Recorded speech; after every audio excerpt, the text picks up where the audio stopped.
mbokki internet yi safoo di taataane ay xibaar maa ngi leen di wéttalikoo la télé citoyenne ñu ngi leen di nuyu ci nuyoo gi gën a màgg te gën a tedd muy asalaamaaleykum wa rahmatullah di am mbégte ci janoo ak yéen taxawaayu ndaw ñi ci réew mi ngir indi ay saafara ci ay jafe-jafe yoo xam ne desal leen ko ci seeni gox lii moo sabab jotaay bile ñu war cee waxtaan ngir indi ay saafara war a pencoo war a faram-fàcce ay jafe-jafe indi ci ay saafara yoo xam ni mënees naa amal askan wi njariñ lii moo waral ma nekk ci plateau bi ak association bu ñuy wax le Sénégal nous anime ki ko fi teewal mu ngi tudd Cheikh Ahmed Tidiane Sagna dina ñëw ci waxtaan wi ak moom beneen association bi nga xam ni teew na fi mi ngi tudd Levons-nous lan moo war a tax ñu jóg loolee dinañ ko waxtaane ci jotaay bile ki nga xam ni moo leen fi teewal mi ngi tudd Pape Malick Seck Cheikh Ahmed Tidiane Sagna maa ngi lay nuyu di la remercier ci teewaay bi ci plateau bi.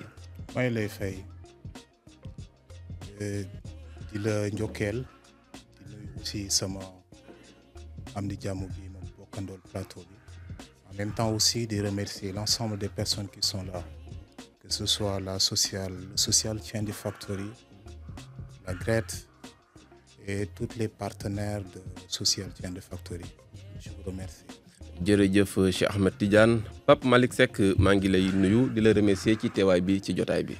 jërëjëf ku baax ki fay naa la bu baax comme de coutume maa ngi nuyu suñu naataango bu ma toogandool fii di ubbee par remercier le social Thiendly Factory par rapport à l'initiative et surtout l'invitation pour cette chaîne.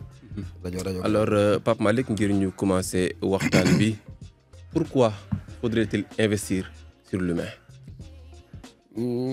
Vraiment c'est une question très intéressante dans la mesure où defe naa suñu jëlee fondement wu àdduna bi c'est l'homme te pour ñu mën a bâtir monde bi ñu mën a bâtir suñu réew on a besoin ñu def beaucoup de sacrifices à l'endroit de l'homme donc primauté c'est l'investissement humain permettant à l'homme d'abord mettre ko dans des conditions idoines pour asseoir un développement meilleur. tey jii nii lan mooy mécanisme yi nga xam ni war nañ ko mën a teg ba jéego yi nga xam ne dañ koy def ci humain bi loolu mu mën a am ay njeexital yoo xam ne askan wi dinañ ko mën a ràññee ci biir moom mi nga xam ni moom doomu aadama bi mais askan wi nga xam ni ci la bokk. li ci jëkk yaakaar naa ni moom mooy nit ki ñu tàggat ko ci plan yëpp mu mën a am xam-xam parce que xam-xam mooy lépp. nit ki pour mu dund il faudrait mu am assez de bagages pour mu mën a outiller wu pour mën ci nekk te defe naa on ne peut le faire qu'en sans passer par l'investissement humain sur le plan sa personne d'abord son environnement et son vécu quotidien. loolu dinañ ci ñëwaat Cheikh Ahmed Tidiane Sagna ñu fas yéene waxtaan ak yow jëmale ci wàllu éducation aujourd'hui s'il fallait faire l'état des lieux de l'éducation au Sénégal en termes d'impact et en termes de résultats lan nga ñuy tontu. Bon, je vais dire que l'impact en termes de résultats ce sont des résultats qui sont inattendus. Je veux dire des résultats yoo xam ni c'est un peu négatif. Pourquoi? Parce que tey éducation buñ koy wax maanaam c'est la base de toute chose et que muy réew muy askan muy fépp foo dem fu nekk ci àdduna bi nit ki bu dee bëgg na avancer ou bien bëgg na jëmale réewam kanam il faut que mu soxali li nga xam mooy éducation te au Sénégal mën naa ni ça fait très longtemps de cela éducation mu ngi xaw di maanaam dafa nekk en phase de décroissance. La preuve mooy yow des fois vous faites la comparaison entre bi ngay def la classe de CM2 ou bien bi ngay def la classe de troisième wala soit bi ngay def la classe de seconde vous comparez votre niveau par rapport au niveau actuel. Vous posez la question à savoir que c'est quoi exactement le problème. Soit le problème est lié au manque de formation ou bien problème bi soit élèves yi dañoo nangootu te joxe wala soit problème bi lan la exactement. Mais c'est juste un problème boo xam ne maanaam c'est un peu transversal parce que ça touche tous les secteurs. mën na doon ci élève bi comme et puis tamit mën na doon son professeur parce que prof bi nga xam ne moo war a jàngal xale bi war ko tàggat war ko xamal moom et puis bu dee amut li nga xam ne mooy bagage nécessaire yi nga xam ne moom la war a jël transmettre ko l'enfant kooku da ngay gis son niveau va manquer aussi. foofu ma gën a xuus tuuti.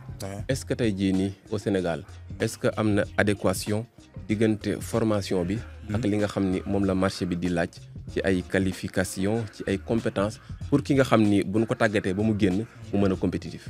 Non, je vais dire non. Pourquoi? Parce que au Sénégal mën naa ne la majeure partie de nos compétences sont des compétences qui sont strictement basées sur la théorie et que scientifique yi dañuy faral di wax naan une connaissance théorique sans une connaissance pratique est une connaissance vide.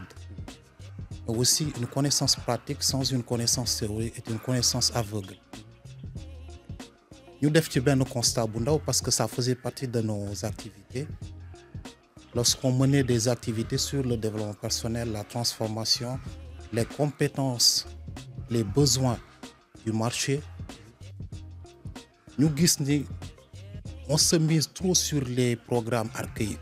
C'est-à-dire que tu vas à l'université, nga dem nga jàng histoire géo wala soit nga dem université tu apprends la philosophie. C'est juste donc des choses qui sont strictement basées sur la théorie et aucun pays ne peut se développer à partir de la théorie. On a besoin de faire des sacrifices, on a besoin de se montrer notre capacité, on a besoin de montrer ce qu'on est capable de faire pour quitter un pays à T pour l'amener à Z. Ñu gis ni, je vais juste prendre l'exemple de manière très simple parce que moi lorsque j'avais mon bac, on m'avait orienté en un pays, c'était les mathématiques, physique, informatique. J'ai fait les maths jusqu'à l'obtention de ma licence. Avant moi de son master 1, je me suis dit que ça fait très longtemps de cela que je suis là. Mais maa ngi acquérir des connaissances, mais c'est juste des connaissances qui sont strictement basées sur la théorie. Est-ce que man, demain, su ma génnee, dinaa apte pour créer une chose ou pas? Même le professeur qui est en face de moi, il ne fait que répéter des choses qu'il a déjà appris. Qui ça, c'est la introspecté wu. Ma ne obligatoirement, je dois me faire une formation. Je me suis lancé dans la logistique pétrolière et gazière strictement basée sur la vente et la négociation des prix.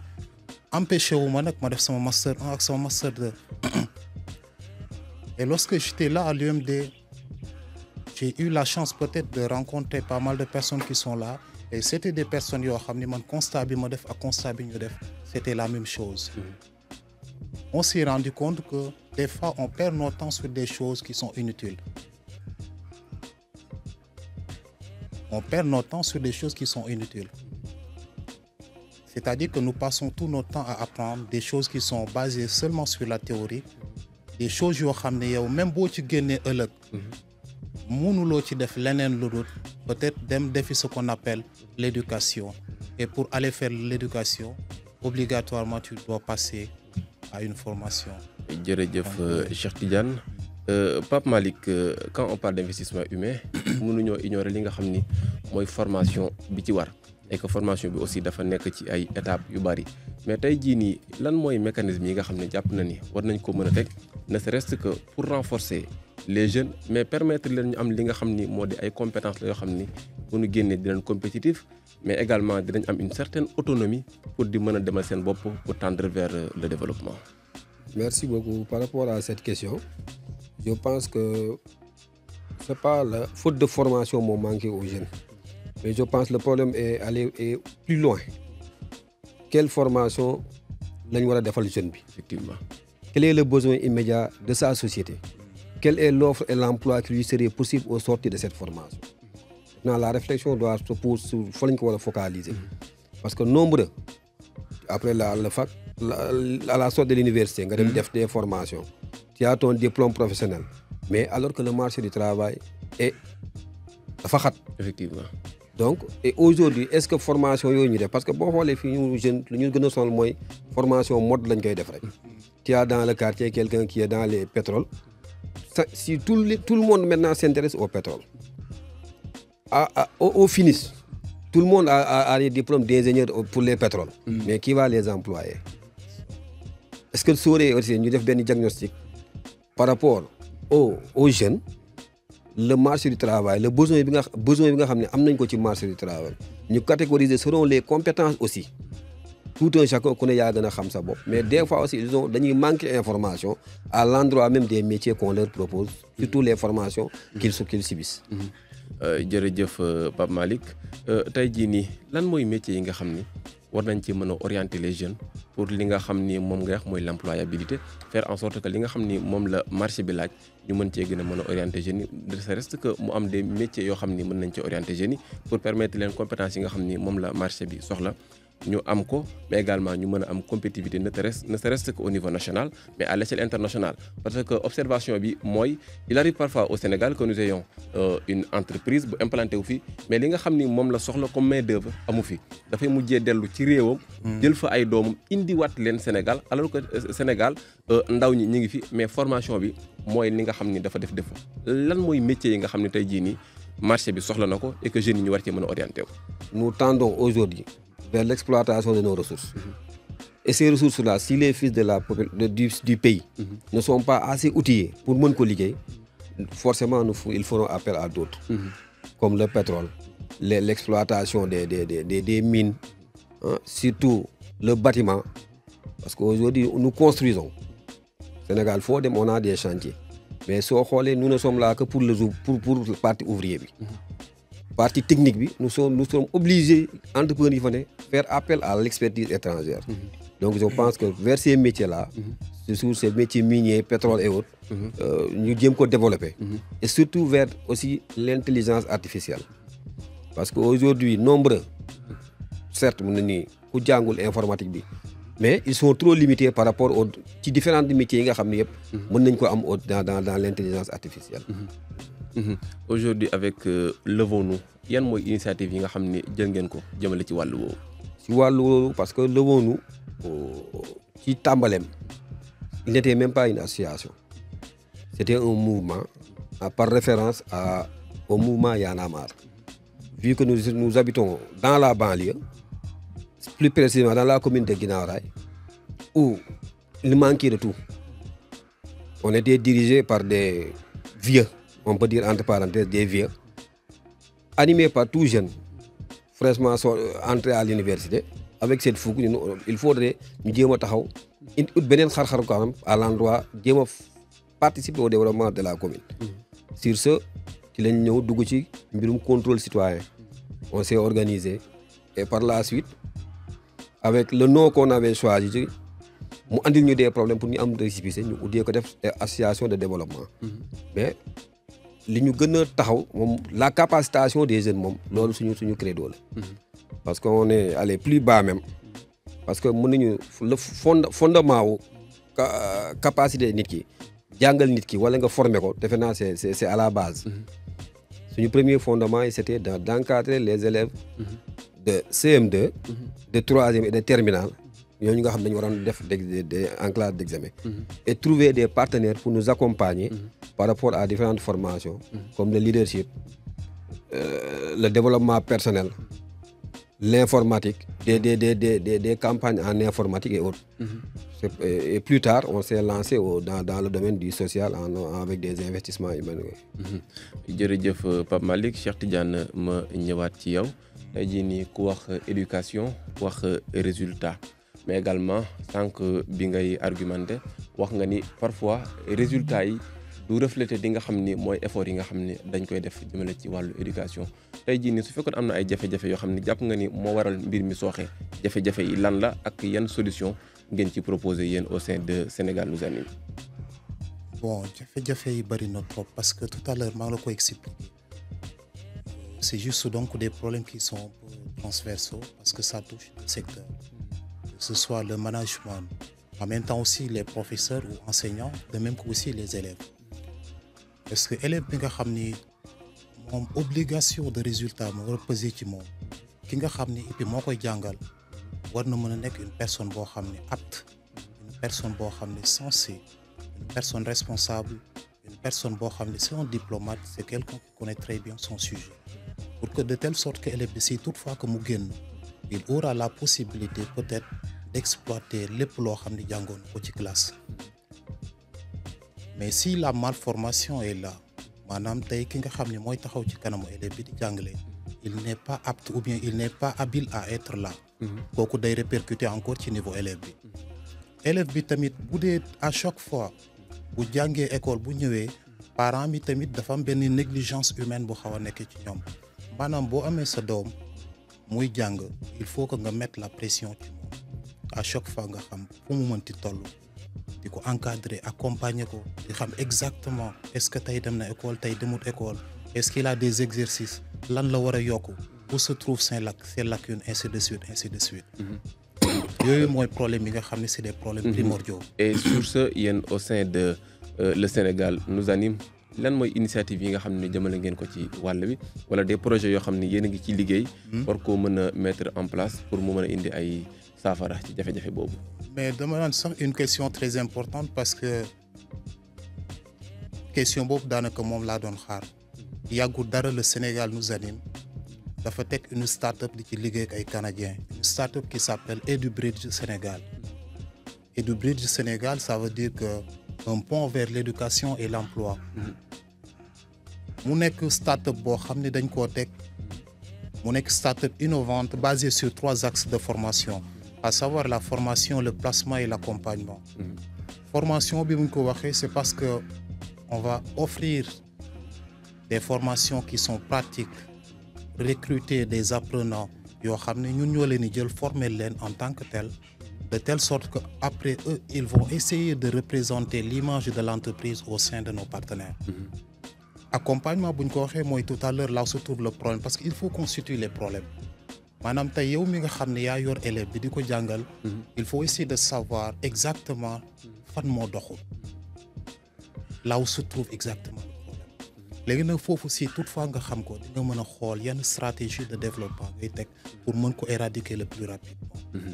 jërëjëf Cheikh Tidiane xanaa ma accordel quelques secondes rek ñu tàggatoo. ndax li nga xam ne cërale woon nañu ko ci ay waxtu ngir émission bi jeex na. d'accord merci bon damay lay remercier en même temps aussi de remercier sama naataango bi di remercier le Social Change Factory bi nga xam ne ñoo ñu jox occasion bi en même temps aussi de remercier Gret di remercier Y'en a marre ndax depuis qu'on est là ba léegi ñu ngi ñuy jox ko des connaissances nouvelles maanaam bu ñu fi ñëwee woon ak benn connaissance instant bi yokk nañu ba nga xam ni si toutefois que ñu retourné waat dinañ am benn surplus boo xam ne très important. jërëjëf Cheikh Tidiane Pape Malick xanaa ma jox la laaj bu mujj bi permettre la nga tàggatoo tey jii yan mooy projet yi nga xam ni yéen a ngi ci liggéey yoo xam ne tey jii mérité na un accompagnement mérité na une ouverture peut-être ay partenaires yoo xam ne mën nañ cee teg loxo ngir yokk impact bi ci li nga xam ne moom ngeen di def. suñu les projets yi nga xam ne moom lañ nekk suñu dans l'avenir ci ngeen ne présentement nii sax ñu ne si liggéey. c'est surtout la sensibilisation dans le domaine de la santé. puisque nous habitons une zone nga xam ni la santé est menaçante parce que c'est la banlieue fa lañ juddoo fa lañ yaroo donc xam nañ réalité yi fa ne. et surtout la formation des jeunes en capacitation surtout des jeunes là moom c'est un besoin où on aimerait vraiment être accompagné pour que la population bi gën ci mën ci gis boppam voilà. ma bàyyi la nga tàggatoo. merci beaucoup de l'invitation di remercier sama bi ma toogandool fii nii tout en remerciant en primauté SCF Y'en a marre et compagnie par rapport ak bi nga xam ne ñoo organiser kii bi di la féliciter par rapport à l'initiative vu que ni c'est genre d'antenne suñ ko mënoon am au niveau à la base dans les quartiers votre déplacement si vous avez été dans les quartiers être plus proche de la population defe naa dinañ ci gën a kontaan vraiment nous vous remercions surtout de l'approche que vous avez pris par rapport durant toute l'activité. jërëjëf Cheikh Tidiane jërëjëf Pape Malick ci leeral yi nga xam ne indi ngeen ko fi mais également waxtaan bu am solo bi nga xam ne jibal nañ ko fi mbokki internet yi ñuy seetaan ci la télé citoyenne ñu ngi leen di jaajëfal ci teewlu bi di leen jox dig daje beneen yoon di remercier l'équipe technique Bella MHD Amadou Aliou et sunu nouvelle recrue bi Khady di leen jox dig daje ci yeneen waxtaan yeneen invité asalaamaaleykum wa rahmatullah